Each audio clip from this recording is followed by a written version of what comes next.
Welcome. My name is Nina Gryphon, and this is the Astrology and Magic channel. Today we'll talk about the astrology of May 1st through the 10th, which is week 1 of May 2025. First off, I wanted to say thank you to all of my patrons. I appreciate all of your support. If you would like to become a patron and get access to these forecasts early, or at the highest tier, if you'd like access to my monthly Magical Elections ebook, which tells you exactly how and when to make astrological talismans, you can go to patreon.com/Nina Gryphon. On May 2nd, Venus at 1 Aries conjoins Neptune. This is the last Venus-Neptune conjunction of this year.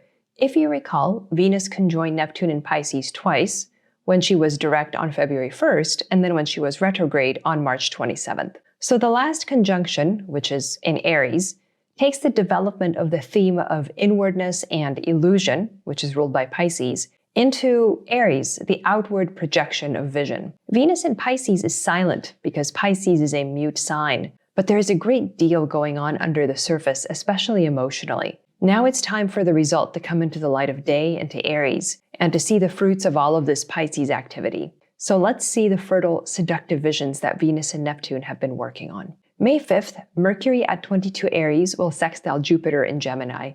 This is one of my favorite types of aspects as it combines skill and wisdom, which belong to Mercury and Jupiter respectively. Esoterically and spiritually, this combination adds magic to our lives and gives us the opportunity for profound insight, as well as development of our hermetic faculties, whether we're talking about divination, magical workings, alchemy, interpretation of texts or omens, or a devotional path. For the spiritual seeker, all of these activities can be unusually fruitful now. Jupiter is received by Mercury in this case, so the connection between them is strengthened. The sextile is the weakest of all the major aspects, but the reception adds more incentive for the planets to work together more permanently, more firmly, in a more invested manner. May 10th, Mercury enters Taurus. So after spending a lot of time in Aries and Pisces, Mercury finally enters a sign he hasn't been in a while. Taurus is a Venus sign, so Mercury now turns his attention to transforming and adding his magic to matters of romance, beauty, but also earthy matters like farming, the soil, and so on. In the collective mind, Mercury in Taurus impacts matters associated with women